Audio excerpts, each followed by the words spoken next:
Hey everyone, welcome to the card reading for the week of April 13th, 2025. So for this reading, we have a couple of cards that we had last week in different positions, which was really interesting when they came out. This one, if you remember from last week's reading, or you can check the collections tab and you can see all of the tarot readings to go over that. I'm actually not going to do that thing where I make the video to recap last week because it was pretty obvious and very self-explanatory and everything ended up being pretty accurate. So you can go ahead and check that out. Anyway, the Three of Pentacles upright for this week is about our teamwork, our collaboration. We're learning new things about how what our role is, what our purpose is in this time, individually and together. And it's implementing these new ideas. So that is a really inspiring card. This card came back again too, but in a different position as well.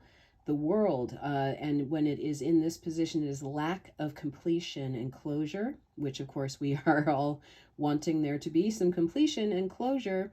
And I also think it's really interesting that, the world is upside down. Pretty obvious there, right? And even though the world is upside down, we still have that Three of Pentacles, the first card, teaching us about teamwork and collaboration. And this card is about compassion, new relationships, creativity, love, and helping others. And we'll see more cards that speak to this theme in this reading. Here we have our Nine of Cups reverse, materialism, dissatisfaction, and indulgence. And too much focus on outside for happiness. So to me, this speaks of course, what's happening with the stock markets and the tariffs and all that kind of stuff. And just a dissatisfaction with our finances and the indulgences of the people who are benefiting from said suffering of others.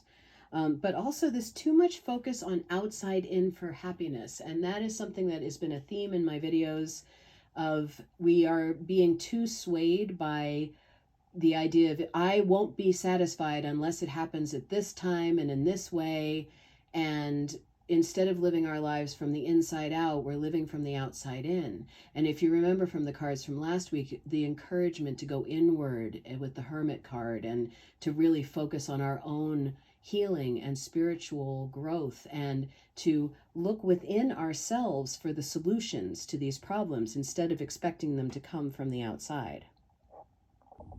These cards, like the whole entire reading, but these in particular also were very much related. They came out one after the other.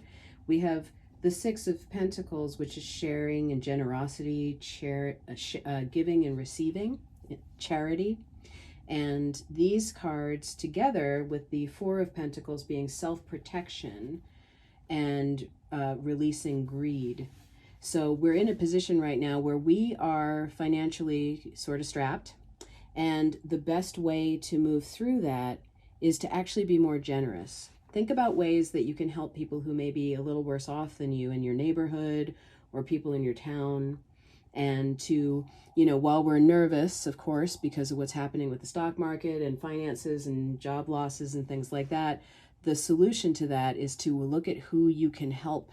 How can you give and receive what you're unable to get from those programs right now? Think outside the box and figure out new ways of creating community where everyone helps sustain each other. These next two cards that came out one behind the other also are connected. The Nine of Wands inverted is inner resources, overwhelm, struggle, defensiveness, and paranoia. So we're called upon to look to our inner resources and not be so overwhelmed with every single breaking news story and stuck in the struggle that will make us defensive and paranoid, right? All of these, really, people get very swept up in every little thing that ends up either turning into nothing, or if it turns into something, it's just one more thing that adds to the cause. And to go with that, we had the Strength inverted, which calls us to have inner strength, no self-doubt, and to take rest when we need it. So the answer to this card is this card. these three cards are also very related.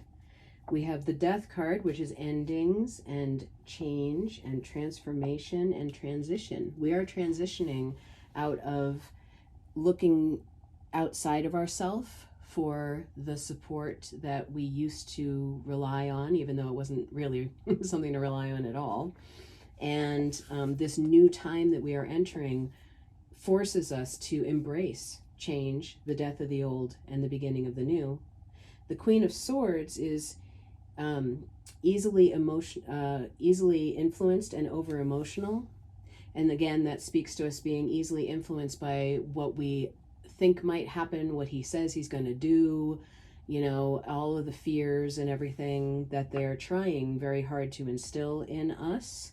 And then the Moon card is the release of fear, the release of the illusion. So just letting the illusion go that it's someone's coming to save us, that someone that we have elected, or, you know, somebody who has the illusion that they have more power than we do as a people, that it's up to us.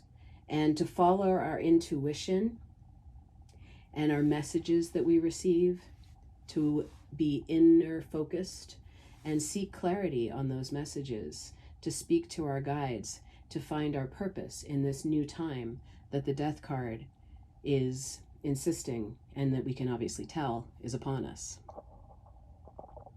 And our last card is the Page of Wands, inspiring ideas, limitless potential, and a free spirit.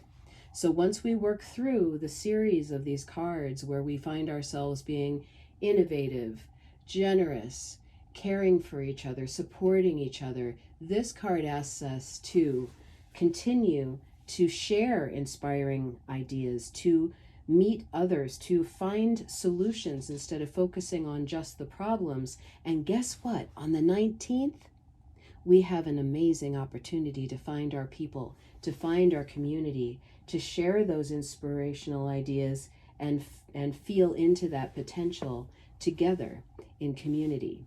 So when you go this Saturday out into the streets, be sure to get contact information from people who you know you might be in alignment with, so that you can focus on where the work really is.